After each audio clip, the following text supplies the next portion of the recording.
our language, my father was fluent, and then he went to boarding school and literally got it whipped out of him. He wouldn't even speak Lakota anymore.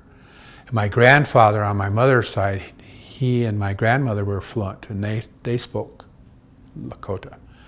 And my mother didn't, because she went to Holy Rosary, and that was a Catholic-based school. My father went to a public school. But I'm sure that, I don't know if my mom ever picked up the language, because she used to tell me stories that my grandpa and my grandma would not speak, all the time. But when they were mad at each other, or they were trying to get a point across real sternly, they would start talking Lakota.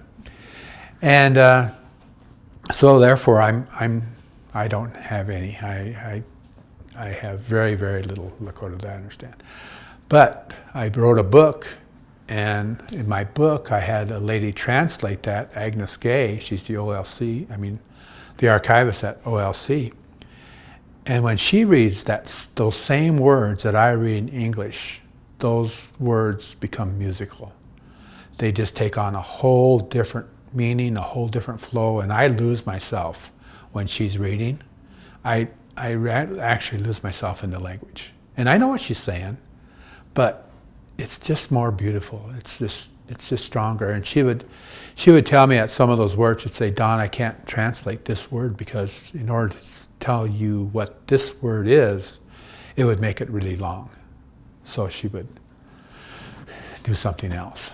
But my book is Everyday Lakota. She said, she's been fluent since she's been a child. And so she said, this is Everyday Lakota. But there are so many stories. There's such a kinship to the land, to the animals, and I don't think we can express that kinship in English, but we can in Lakota, because I know I have friends who have that spirit when they talk with those animals. Those animals still understand Lakota.